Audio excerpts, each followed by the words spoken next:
ঘৈণীয়েকেই ক'ব তাক যে তোমাৰ ভুলৰ কাৰণে আমাৰ নিউজ চেনেল নাই, উল্টাই চৰ দিবলৈ আছে তাক।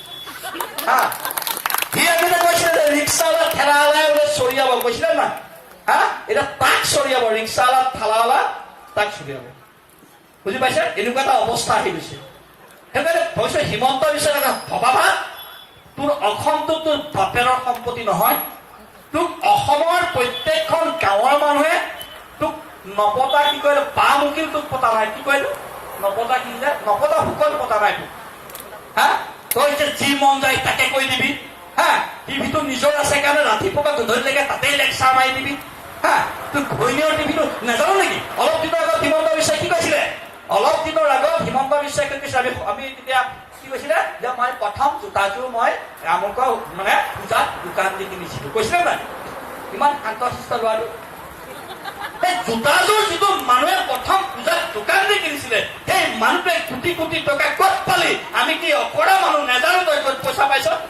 108 গাড়ীখন আৰু নিউজ লাইভৰ গাড়ীখন ৰংটো একে চাই থাকে, আমি কি নেজানো খেলটো ক'ত হয়? হা যিটো মানুহে বাংলাদেশী 15 বছৰ স্বাস্থ্য মন্ত্ৰী থকাৰ পিছত আজি তেওঁ বাংলাদেশকে জন্ম নিয়ন্ত্ৰণ কেলে কৰিব নোৱাৰিলে? হা জন্ম নিয়ন্ত্ৰণ কিয় কৰিব নোৱাৰে? নিজে স্বাস্থ্য মন্ত্ৰী আছিলে, আইন ল'ব লাগিলে। যিটো মানুহে নিজে জন্ম নিয়ন্ত্ৰণেই কৰিব নোৱাৰি বুলি কৈছে যে মুছলিমৰ ভোট বাঢ়িছে, বাংলাদেশীৰ মানুহ বাঢ়িছে, তোৰ শিক্ষা মন্ত্ৰী স্বাস্থ্য মন্ত্ৰী তই হা তেতিয়া নকৰিলি কিয় জন্ম নিয়ন্ত্ৰণ? নোৱাৰিলি। হা তাৰপিছত সেই একেটা মানুহে কি ক'লে? অসম চুক্তি এখন আমুক তামুক ইটো সিটো তম পুৰা 9 বছৰ এতিয়া মন্ত্ৰী দিছিলে, তেতিয়া কি কৰি ক'লে যে এখন অদৰকাৰী, এখন মিনিংলেছ, মই ইয়াৰ মন্ত্ৰী নহওঁ। তোৰ ৰঙা লাইটটো লাগে, পইচাটো লাগে। হা তেতিয়া আমাৰ মন্ত্ৰী হ'ব ছাৰ ভৰি থৈ দিয়ে, তেওঁলোকে ভৰি থৈ দিয়ে। হা তেতিয়া ভৰি থৈ দিয়ে, হ'ব ছাৰ ভৰি থৈ দিয়ে। এতিয়া কি কয়? এখন বেয়া সদায়তে কি কয়? দুদিনমান আগত ছাত্ৰ ছাত্ৰীবিলাকে আন্দোলন কৰি নিজৰ ভৱিষ্যতটো মানে চেষ্টা কৰিছে, ৰাইজৰ নিমিত্তে মই আমুক হয় নাই?